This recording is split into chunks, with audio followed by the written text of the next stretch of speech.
Tuhan berfirman kepada Musa, "Berbicaralah kepada orang Israel, dan katakan kepada mereka, apabila seorang mengucapkan nazar khusus kepada Tuhan, mengenai orang menurut penilaian yang berlaku untuk itu, maka tentang nilai bagi orang laki-laki, dari yang berumur 20 tahun, sampai yang berumur 60 tahun, nilai itu harus 50 sikal perak, ditimbang menurut sikal kudus.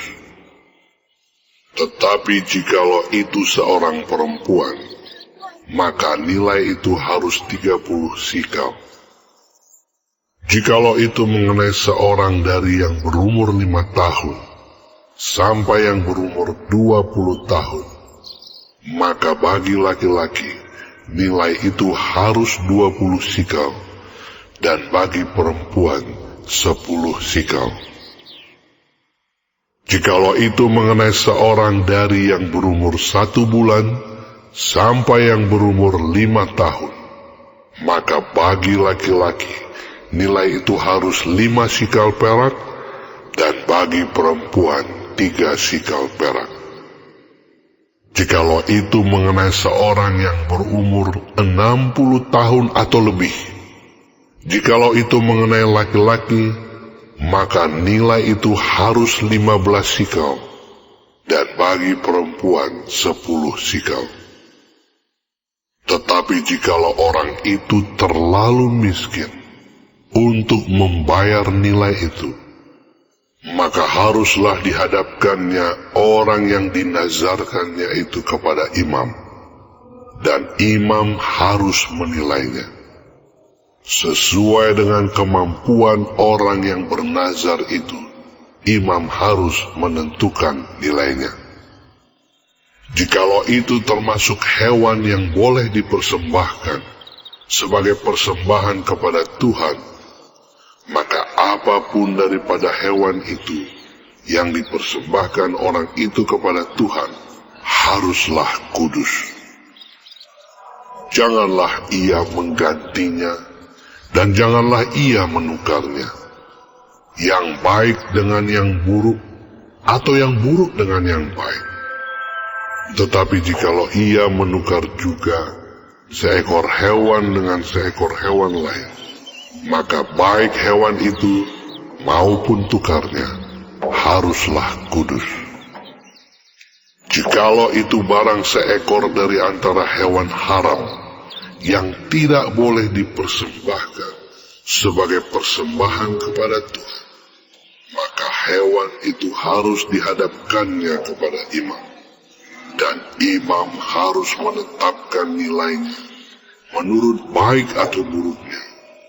Dan seperti penilaian imam, demikianlah jadinya.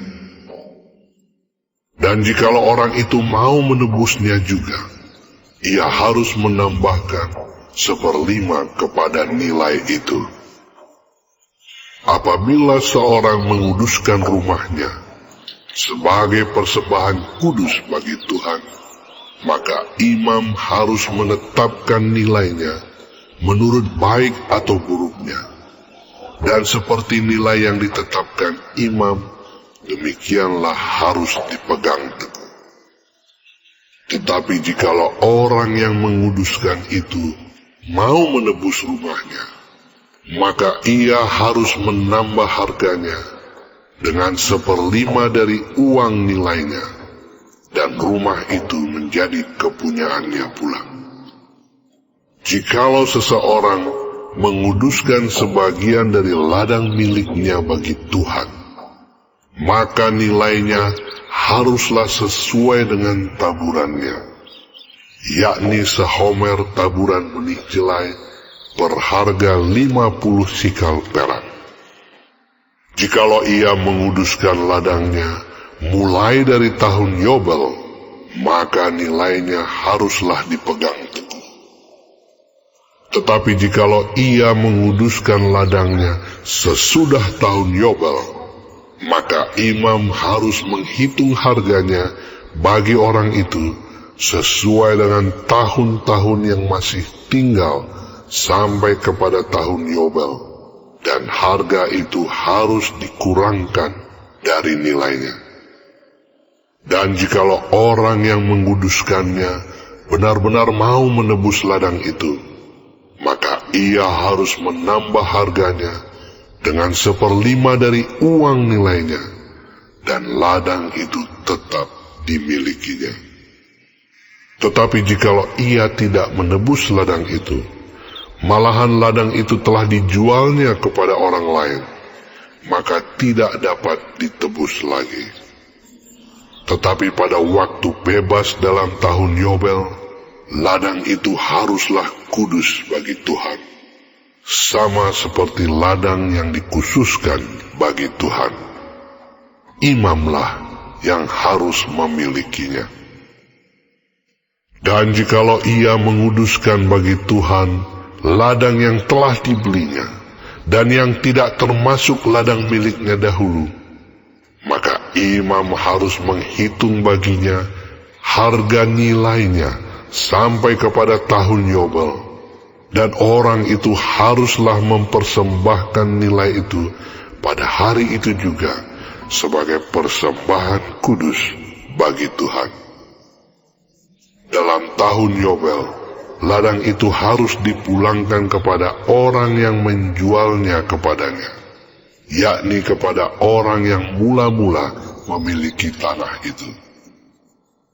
Dan segala nilai harus menurut sikal kudus. Sikal itu harus 20 gera beratnya. Akan tetapi anak sulung yang sebagai anak sulung menjadi hak Tuhan dari antara hewan, tidak boleh dikuduskan oleh siapapun, baik seekor lembu maupun seekor kambing atau domba, itu milik Tuhan.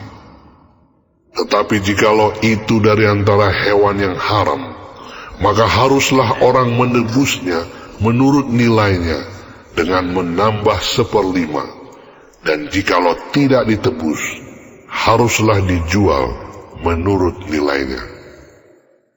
Akan tetapi segala yang sudah dikhususkan oleh seseorang bagi Tuhan dari segala miliknya, baik manusia atau hewan, maupun ladang miliknya, tidak boleh dijual dan tidak boleh ditebus, karena segala yang dikhususkan adalah maha kudus bagi Tuhan. Setiap orang yang dikhususkan, yang harus ditumpas di antara manusia, tidak boleh ditebus, pastilah ia dihukum mati. Demikian juga segala persembahan persepuluhan dari tanah, baik dari hasil benih di tanah maupun dari buah pohon-pohonan, adalah milik Tuhan. Itulah persembahan kudus bagi Tuhan. Tetapi jikalau seseorang mau menebus juga sebagian dari persembahan persepuluhannya itu, maka ia harus menambah 1/5. Mengenai segala persembahan persepuluhan, dari lembu sapi atau kambing domba, maka dari segala yang lewat dari bawah tongkat gembala waktu dihitung, setiap yang ke-10 harus menjadi persembahan kudus bagi Tuhan. Janganlah dipilih-pilih mana yang baik dan mana yang, dan janganlah ditukar. Jikalau orang menukarnya juga, maka baik hewan itu maupun tukarnya haruslah kudus dan tidak boleh ditebus. Itulah perintah-perintah yang diperintahkan Tuhan kepada Musa di Gunung Sinai untuk disampaikan kepada orang Israel.